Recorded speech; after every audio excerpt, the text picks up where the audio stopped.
लोकतंत्र सुरक्षा पार्टी के सुप्रीमो राजकुमार सैनी ने कांग्रेस को नसीहत दी और कहा कि कांग्रेस में आज हर नेता मुख्यमंत्री बनने की लड़ाई लड़ रहा है। कांग्रेस को पहले लोकसभा चुनाव पर ध्यान देना चाहिए। साथ ही साथ उन्होंने बीजेपी द्वारा प्रदेश में हुए राजनीतिक फेरबदल को एक बड़ी साजिश बताया।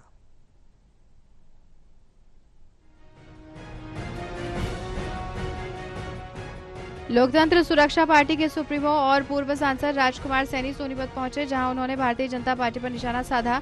सैनी ने कहा कि हाल ही में भारतीय जनता पार्टी हरियाणा में मुख्यमंत्री को बदलकर बड़ा राजनीतिक फेरबदल कर चुकी है। इसके पीछे एक बड़ी राजनीतिक साजिश है। उन्होंने कहा कि मौजूदा सरकार को समझ आ गया है कि ओबीसी समाज के बिना देश में राज्य चलाना संभव नहीं है। साथ ही उन्होंने कहा कि जननायक जनता पार्टी से गठबंधन तोड़ना और मनोहर लाल को मुख्यमंत्री पद से हटाना एक बड़ी राजनीतिक साजिश है।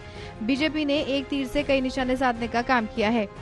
सैनी ने यह भी कहा कि सभी का एक मत है कि जातिगत आरक्षण के आधार पर झूठ बोलने वाली सरकार का पर्दाफाश करके बाहर किया जाए और आम जनता की सरकार बनाई जाए। उन्होंने कहा कि हमने किसी शर्त पर गठबंधन नहीं किया है, बल्कि हमारे विचारधारा मिलने पर हमारा गठबंधन हुआ है।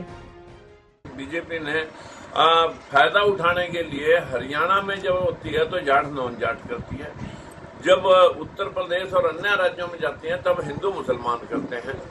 इनके इस दोगले चरित्र को बेनकाब करने के लिए हमने ये फैसला लिया कि कांग्रेस पार्टी का एक बहुत ही होनहार कहूंगा और ये कहूंगा साफ दिल नेक दिल राहुल गांधी ने पूरी अपने महाराष्ट्र से लेकर के मणिपुर तक की यात्रा और कश्मीर कन्याकुमारी से कश्मीर तक की यात्रा में एक ही शब्द बार बार दोहराया कि हम जातिगत समानता के पक्षधर हैं, जातिगत जनगणना करा के सभी का हिस्सा सुनिश्चित करेंगे।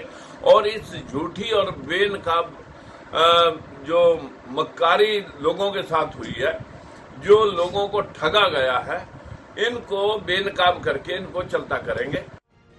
बहरहाल राजकुमार सैनी ने हरियाणा कांग्रेस के नेताओं को नसीहत देते हुए कहा है कि मुख्यमंत्री का सपना छोड़कर लोकसभा चुनाव पर कांग्रेस को ध्यान देना चाहिए। साथ ही उन्होंने कहा कि कांग्रेस हाईकमान तय करेगा कि राजकुमार सैनी को कहां से चुनाव लड़ाना है।